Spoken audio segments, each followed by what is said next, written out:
চিৎকার শুরু করছে, এমন ভাবে চিৎকার শুরু করছে আর বলে এত নেকি কোথায় রাখবো, এত নেকি কোথায় রাখবো। সাহাবায়ে কেরাম লোকটারে তাফা দিয়া দইরা কয়বার চিল্লাস কেটে ভাই আমার চিল্লানো বুঝবা না, দইরা তারে লইয়া গেছে রাসূলের কাছে, হুজুর এই লোকটা খালি চিল্লা। আল্লাহর নবী বলেন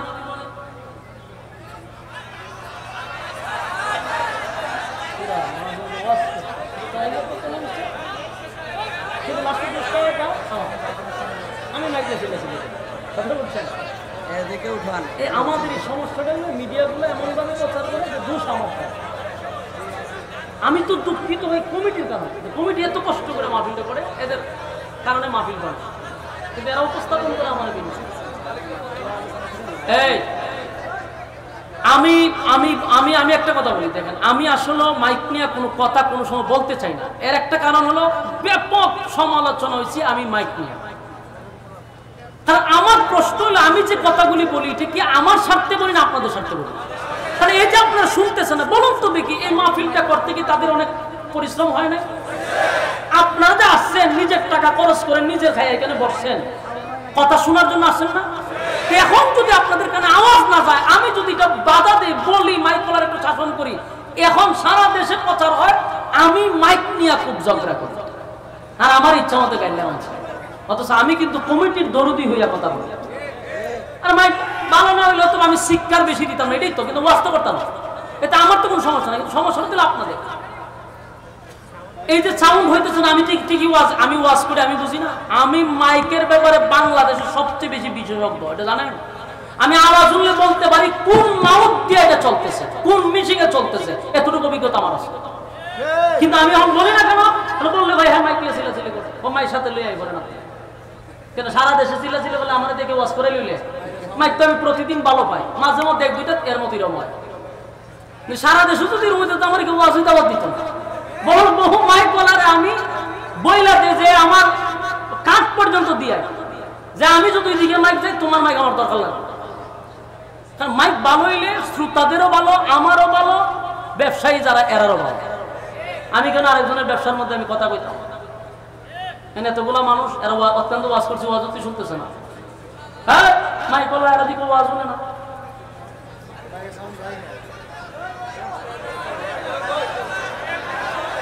আমি ওখানে করেছি ওখানে ওয়াজ করতেছি,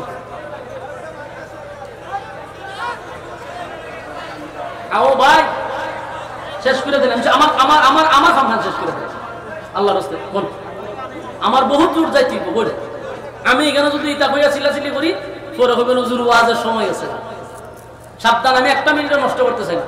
বসেন বসেন, আমার সময় কিন্তু অলরেডি শেষ। এখন যা করতেছি এটা বোনাস। বসেন, মনোযোগ দিয়ে শুনেন। তাহলে বলুন প্রশ্ন কয়টা ছিল? পিছনে মাতির নাদি না করে উনি না।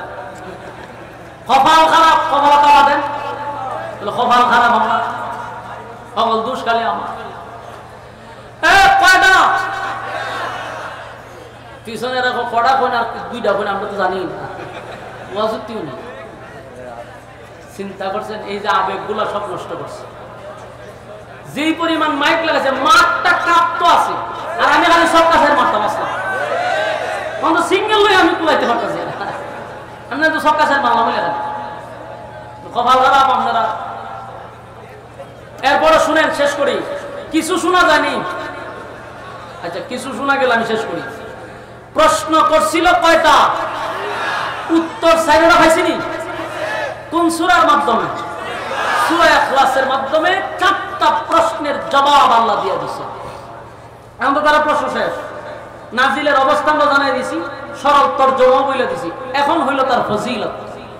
ফজিলত হলো এই সূরাটা এমন একটা সূরা যে এই সূরাটা হলো কোরআনের 3 ভাগের 1 ভাগ। সুবহানাল্লাহ, 3 ভাগের। এই সূরা যদি কেউ একবার পড়ে তো 10 পারার সওয়াব তার আমলনামায় ঢুকে। এই সূরা 2 বার পড়লে 20 পারা, 3 বার পড়লে 1 খতমের সওয়াব। কয় খতমের? 1 খতমের সওয়াব। এটার ফজিলতের আগে আরেকটা কথা বলি। এই সূরাটা নাজিল হওয়ার পিছনে আল্লাহ আমাদের প্রতি অনেকটা দয়া এবং মায়া দেখাইছে। যদি এখন কিভাবে? কারণ এর পিছনে দেখলাম যে প্রচুর একটা মায়া আমাদের প্রতি আল্লাহ রয়েছে, না হলে এই ফজিলতটা আল্লাহ দিতেন না। অবশ্যই আমাদের প্রতি আল্লাহর মায়া বেশি, এই জন্য এই ফজিলত দিছে। তার একটা কারণ শুনেন, কোরআন হলো মানব জাতির জন্য এক নিয়ামত। কথা কি বুঝতেছেন? কোরআন হলো মানব জাতির জন্য নিয়ামত। এই নিয়ামত পাওয়ার পরে যারা এটা কদর করে নাই, এরা সবচেয়ে বড় দুর্ভাগ্য এবং তাদের কপাল পোড়া। কারণ কোরআন পাওয়ার পরে আমরা অনেক মানুষ আছি ফ্যান্ডেলের ভিতরে, শত শত মানুষ আছে যারা এখন পর্যন্ত সূরা ফাতিহা থেকে নিয়ে সূরা নাস পর্যন্ত দেখে খতম দিতে পারে নাই। টিকের আওয়াজে বোঝা যায় মাশাআল্লাহ দুই একজন মিস হয়েছে, আর সবাই খতম দিয়ে লাগছে। আপনারা আওয়াজে বোঝা যায় এখানে বহু মানুষ আছে না যে কোরআন শরীফ দেখে দেখে শেষ সূরা নাস পর্যন্ত কেউ খতম দিছে, এরকম অনেক লোক আছে যে খতমই দিছে না, দেখাও না, মুখস্থ তো দূরের কথা। তাহলে আমরা যদি মারা যাই, হাসরের মাঠে আল্লাহ পুনরায় আবার জীবিত করবে, তখন আল্লাহ যদি কয় যে আমি যে তোর এত বড় নিয়ামত দিলাম কোরআন, সেই কোরআনের একটা খতম তোর আমল নামায় পাইছি না, কি দুর্ভাগ্য আমাদের। অথচ কোরআন আমাদের জন্য বহুত বড় একটা নিয়ামত। আল্লাহ আমাদেরকে নিয়ামত দিচ্ছেন, এটা খালি গিলাপ দিয়া বাইন্দা উপরে তোরা না। আমরা দেশে একটা কোরআন শরীফ নেয় কিনা নিয়ে এটা এমন ভাবে প্যাকেট করে ওইটা ওই যে তাকে তুইছে, হ্যাঁ, আর এটারে ওই রমজানের আগে আর বের করতে হবে। সম্মানিত শুধু কোরআন একটা নিয়ামত, এটা দেখে দেখে এক খতম দেউইন না লোক এই মাঠে খুব কম পাওয়া যাবে। বাস্তব কইলাম না বাস্তব?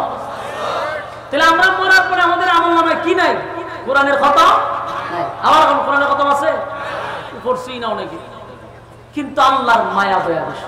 এই জন্য আল্লাহ করলো কি, যে সূরা ইখলাস যদি কেউ 3 বার পড়ে, আমি আল্লাহ তার আমল নামায় একটা খতমের সব দিয়ে দিব। কত বড় নিয়ামত পেয়েছে আমরা। বলুন, এটা আল্লাহ আমাদের প্রতি দয়া দেখাইলো না? তাহলে 3 বার পড়লে কয় খতম? এই সূরা যদি আমরা 3 বার পড়ি এক খতম পাবো ইনশাআল্লাহ। তাহলে আমার সাথে কি আপনারা পড়তে রাজি আছেন? তাহলে পড়েন, কুল হুয়াল্লাহু আহাদ আল্লাহুস সামাদ লাম ইয়ালিদ ওয়া লাম ইউলাদ ওয়া লাম ইয়াকুল লাহু কুফুয়ান আহাদ। এই মুহূর্তে যারা পড়লেন প্রত্যেকের আমলনামার মধ্যে আল্লাহ একটা খতমের সওয়াব দিয়া দিছে। চিৎকার দিয়া কোন সুবহান। 2 নম্বরে পড়েন, কুল হুয়াল্লাহু আহাদ আল্লাহুস সামাদ লাম ইয়ালিদ ওয়া লাম ইউলাদ ওয়া লাম ইয়াকুল লাহু কুফুয়ান আহাদ। এই মুহূর্তে যারা পড়লেন প্রত্যেকের আমলনামায় 20 পারার সব ঢুকে গেছে। সুবহানাল্লাহ। পড়ুন, কুল হুয়াল্লাহু আহাদ আল্লাহুস সামাদ লাম ইয়ালিদ ওয়া লাম ইউলাদ ওয়া লাম ইয়াকুল লাহু কুফুয়ান আহাদ। এই মুহূর্তে যারা আমার সঙ্গে পড়লেন, আল্লাহর কসম, এই মুহূর্তে আমার সঙ্গে যারা পড়ছে প্রত্যেকের আমলনামায় একটা খতমের সওয়াব আল্লাহ লিখে দিয়েছে। আমার যুবক ভাইরা, আমি চ্যালেঞ্জের সাথে বলতে পারি, সচরাচর বাংলাদেশে মাহফিল হয় রে, কোন মাহফিলের মুসল্লিরা, শ্রোতারা এক খতমের সওয়াব নিয়ে বাড়ি যেতে পারে না। বাস্তব বুঝি না? বাস্তব। ওয়াজ মাহফিল আইসা এক খতমের সওয়াব নিয়ে বাড়ি যাবে বহু দূরে।